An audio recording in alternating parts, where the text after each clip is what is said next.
أعزائي المشاهدين، أهلا وسهلا بكم في حلقة جديدة من برنامج قعدة جدعان. في البداية ببدأ أرحب بزمايلي. ازيك يا شيماء؟ ازيك يا ساره؟ صباح الخير. ازيك يا ريم؟ ازيك عامله ايه يا ساره؟ وازيك يا شيماء؟ ازيك يا كريم؟ الاخبار؟ الحمد لله. طبعا احنا النهارده في حلقتنا هنتكلم عن موضوع مهم جدا، وهناخده بقى ونناقشه بطرق واساليب مختلفه جدا، لانه طبعا طول ما احنا عايشين، طول ما احنا ما بنتعامل، طول ما في دور للاسره وطول ما في دور للمجتمع، لانه في الاخر كل الفئات اللي احنا بنتكلم عنها دي هي حلقه وصل بتكمل بعضها. في الحقيقه النهارده احنا جايين نتكلم بقى عن حاجات كتيرة بقى حساسة تهمك وتهمنا وتهم الكل، وطبعا لان الموضوع ده فيه اختصاص، فزي ما عودناكوا دايما ان احنا بنوجد المختص او المختصة. معانا النهاردة استاذة نادية جمال، استشاري اسري وارشاد نفسي. اهلا وسهلا بيك. ازيك؟ اهلا بيك يا كريم، اهلا بيك يا ساره، اهلا بيك يا شيماء. اهلا بيك يا دكتور، شرفتينا يا دكتور. ربنا يخليك. هنضرب بعض النهارده؟ لا، الموضوع مش مستاهل ضرب. الموضوع فيه حلول. في حلول؟ طبعا اكيد. طب دي طبعا بداية مبشرة بالخير، بما انه الموضوع فيه حلول، بس يعني خلي الحلول ايه، ما تكونش منحازة للست.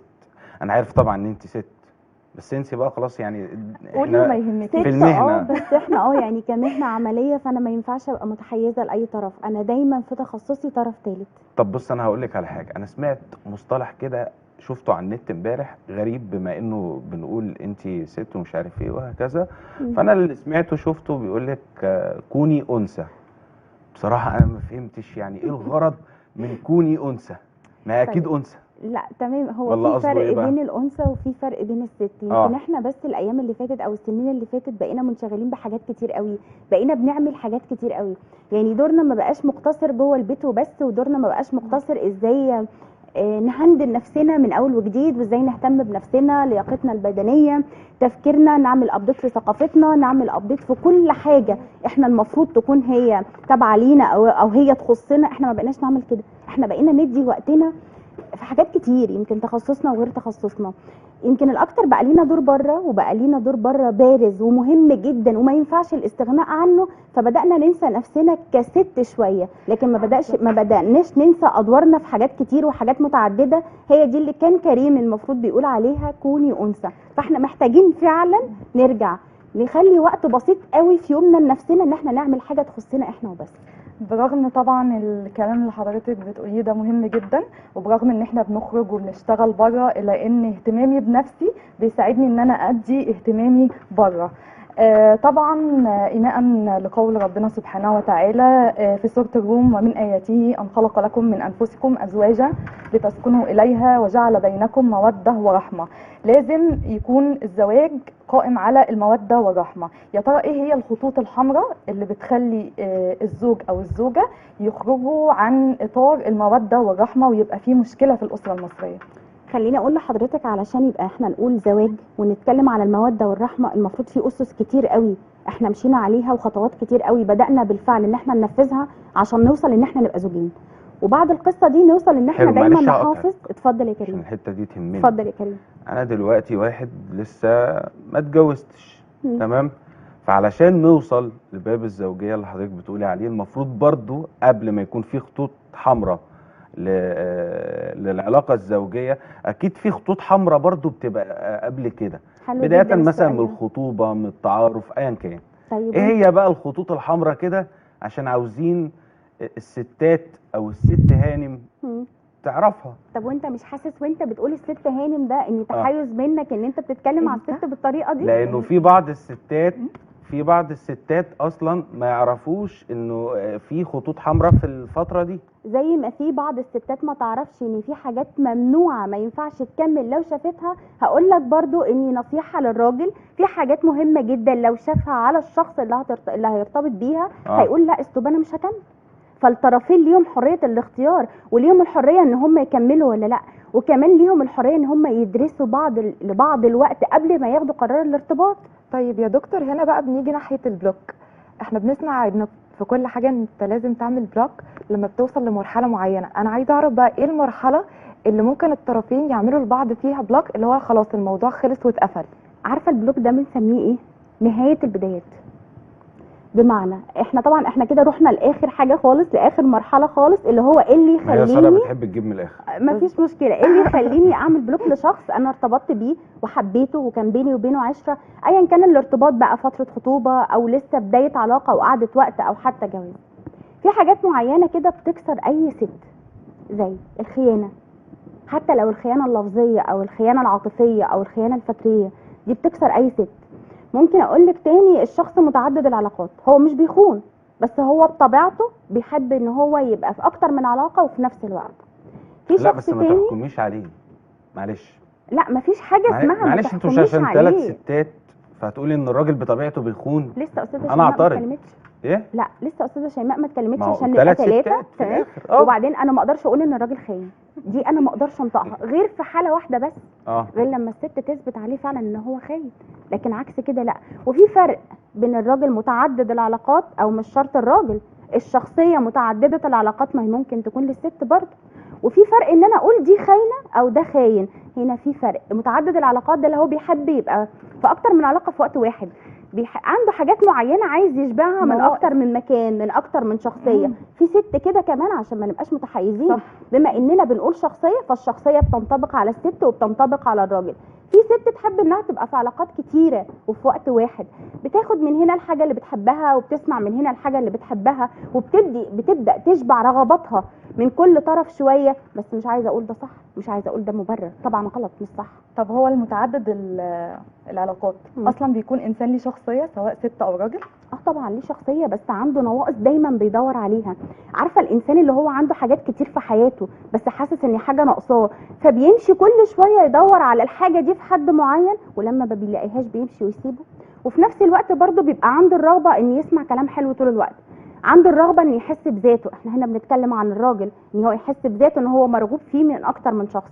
الحاجات اللي هي ماتت بالنسبه له، او المشاعر اللي شويه بنقول بتختفي بعد الزواج، فبيبدا يعوضها من العلاقات المتعدده. طب انا عايز الشخصيه دي، ما انت بتقولي هنا، حضرتك بتقولي انه بيبدا يعوضها. طب ليه احنا نخليه محتاج حاجه يعوضها اصلا؟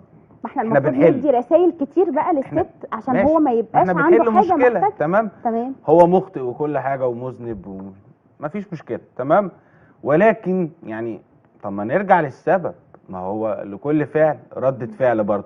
الراجل لو مبسوط ويلاقي كل النواقص اللي هو كان بيدور عليها بره، عمره ما هيدور عليها فين؟ في حتة تانية.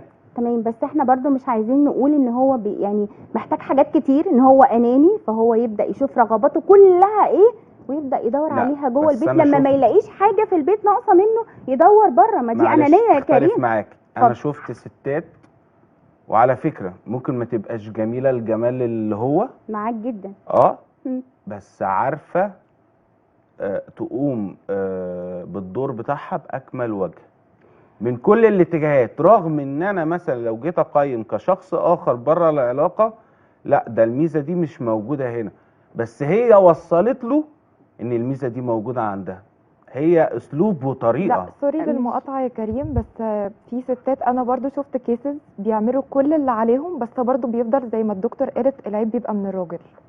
يعني مش دايما الكيس بتبقى الراجل اللي هو المظلوم والراجل مش واخد النواقص بتاعته وهكذا.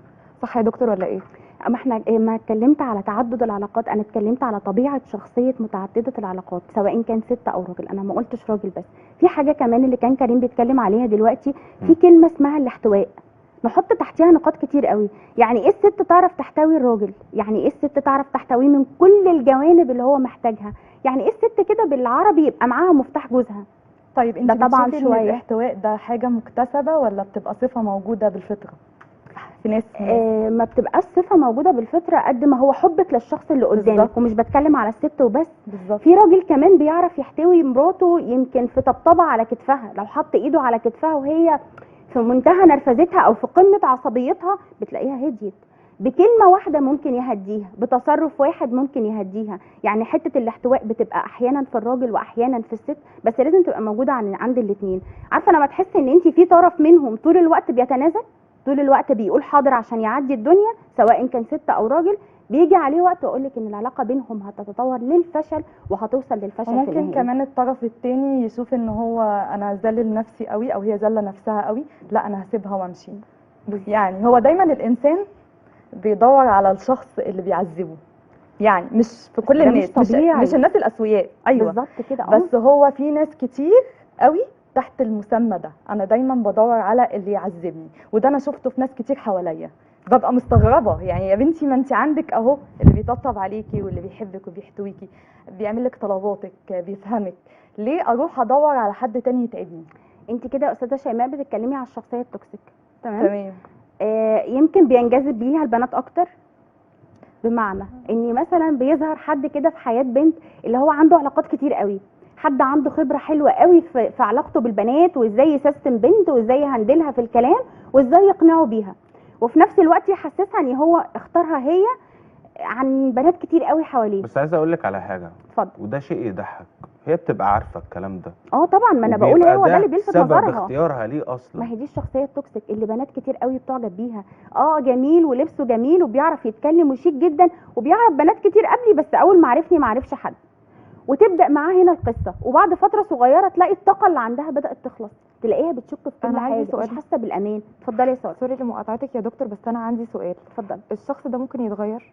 الشخص اللي بيبقى ليه علاقات كتير قبل، لو حب ممكن يتغير؟ لو حب واقتنع وعارف ان كل الفتره اللي عدت دي مجرد خبره مش اكتر، وان هو اقتنع بكل حاجه في الشخصيه دي، ممكن يتغير.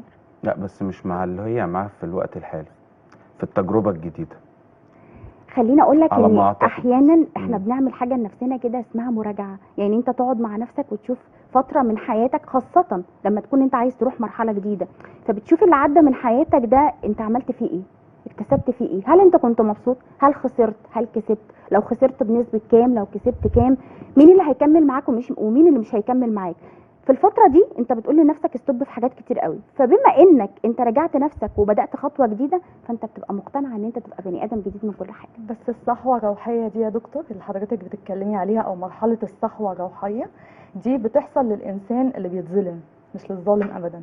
بالعكس، لو الانسان حس نفسه ان هو مظلوم طول الوقت، مم. مش هيعرف يفكر صح، مش هيعرف ياخد قرار لا صح، بيحصل لأن مش له هيبقى عنده ثقه صحوة. في نفسه. لا بيجي عند مرحله معينه زي ما حضرتك قلتي، وبيبدا ان هو تحصل وقفه او موقف معين يجيب الاخر، فبيقدر يحصل له زي تطور روحاني او صحوه روحيه. طب فيبدأ ليه ما يشوف. تقوليش ان الظالم برضو من وجهه نظرنا مثلا ان هو ظالم، ليه ما بيقفش مع نفسه وياخد نفس خطوه التفكير ويبدا يعدل من سلوكه لما يلاقي وتصرفاته؟ بقى حد يظلمه، ما هو اكيد، ما هو دين تدين، او مبدأ الطبيعه بتاع الكارما، لازم هيجي الشخص يظلمني نفس قدر الظلم اللي انا ظلمته للانسان التاني، فهيحصل لي تاني صحوه روحيه. يبقى الظالم حصل له صحوه روحيه بس بعد ما تعرض لنفس الظلم، او بعد ما وقع عليه قانون الكارما بتاع الكون. خليني اقول لك برضه ما بتتحسبش كده ان حد طول الوقت بيحس ان هو بيظلم، او حد طول الوقت بيحس انه مظلوم، ما بتتحسبش كده، بس بتتحسب انت مثلا كشخص هتدخلي مرحله جديده في حياتك، محتاجه ايه؟ محتاجه تقعدي مع نفسك، اللي هو تشوفي الفتره اللي من حياتك اللي قبل ده عملتي فيها ايه، ايه الصح فيها وايه الغلط فيها، ايه اللي انت اكتسبتيه وايه الحاجات اللي انت عايزه ترميها ورا ظهرك مش عايزه تتعاملي بيها تاني، مين الاشخاص الحلوه اللي كانت في حياتك، مين الاشخاص اللي انت مش عايزاهم تشوفيهم تاني وتتعاملي معاهم تاني. من هنا انت بتبداي تصفي نفسك من كل حاجه وتبداي حياه جديده. مش شرط تحسي ان انت مظلومه في حاجات كتير، احساسك ان انت مظلومه هيخليكي تفقدي الثقه في نفسك الى حد ما، يخليكي تخافي ان انت تاخدي قرار لوحدك، يخليكي دايما عايزه حد جنبك لان انت من وجهه نظرك مظلومه فضعيفه. فعلا مرحله الخوف بتلازم دايما مرحله الصحوه الروحانيه. اكيد. وفي نفس الوقت برضه لما حد يحس ان هو طول الوقت كلامه بيتسمع، طول الوقت هو المسيطر، طول الوقت هو المهيمن، بتلاقيه برضه جه وقف عند نفسه كده شويه، طب انا مش حاسس بلذة في حياتي، انا مش حاسس غير ان انا اللي بعمل كل حاجه وانا اللي كلامي بيتسمع وبس. وكل شخص مننا عنده حته التوازن بنسب مختلفه، بس موجوده حته التوازن. طب خليني اخدك بقى لحته تانية خالص، بما اننا داخلين على امتحانات الثانويه العامه. تمام. دور الاسره هنا يتعاملوا الفتره دي ازاي؟ طبعا انت عارفه ان احنا دلوقتي في الوقت الحساس. خليني اقول لك، الثانويه العامه بقى كابوس في كل بيت. من زمان قوي لما يكون حد عندنا في ثانويه عامه يبقى كلنا قلقانين، لا مش هنزور، لا مش هنتكلم في التليفونات، لا بلاش تلفزيون، الموبايل في ايدك كتير ليه او في ايدك كتير ليه. تلاقينا احنا كاسره احنا اللي بنجيب التوتر للطالب، وفي نفس الوقت برضو نقعد نقول له خد بالك ابن عمك السنه اللي فاتت كان كذا، بنت خالتك كذا، جيراننا كذا. تبداي تحطيه في مقارنات وتبداي تعملي له ستريس جامد قوي عليه، وفي نفس الوقت برضو تبداي تشككيه في مذاكرته. ايه ده، لا انت ما قعدتش كتير ذاكرت النهارده، انت متاكد ان انت عملت اللي عليك؟ فكون ان انت مضغوطه كأم وكأب، كونك ان انت مضغوطه ماديا ومضغوطه نفسيا وفي نفس الوقت برضو حاسه بمسؤوليه كبيره وانت مش عارفه انت بتديري الموقف صح او غلط، كل التوتر ده بيتنقل للطالب. ده يا دكتور هياخدنا لسؤال تاني. اتفضل. في ناس كتير بيبقى عندهم اولاد ما عندهمش ثقه بالنفس وحاسين ان هم فشله. ازاي الاسره تقدر تدعم الطفل ده او الشخص ده، سواء هو من وهو صغير لحد ما يكبر؟ ازاي تقدر تدعم الشخص ده وما تزودش احساس قله ثقته بنفسه او فشله؟ ازاي ممكن تقدر تعمل كده؟ لو احنا هنتكلم عن عدم الثقه في النفس او هنتكلم عن الفشل، دي مختلفه عن دي. عدم الثقه في النفس دي بتبقى حاجه تكوين شخصيه، في تكوين الشخصيه، لكن الفشل ده حاجه بتبقى مكتسبه. فخليني اقول لك ان الام من وهو طفل مثلا، من اول ما بيبدا يخرج من البيت من كيجي 1 مثلا، فبتبدا ان هي تتابعه. طب هو مثلا في الكلاس بيتعامل ازاي مع التيتشرز، ايه طريقه التعاملات بتاعته في الموضوع. طبعا دور الام اكيد في الفتره دي، دور أساسي. الام طبعا. يبقى زي ما قالت استاذه ناديه ان دور الام والمتابعه اهم حاجه. طبعا للاسف الوقت مش هيسعنا ان احنا نتكلم في كل المواضيع دي في حلقه واحده بس، فعلشان كده طبعا في نهايه حلقتنا حابب اشكر حضرتك جدا، شكرا ليكي. ميرسي يا استاذ. وحابب اشكر زمايلي، واستنونا في حلقه جديده من برنامج قعده جدعان.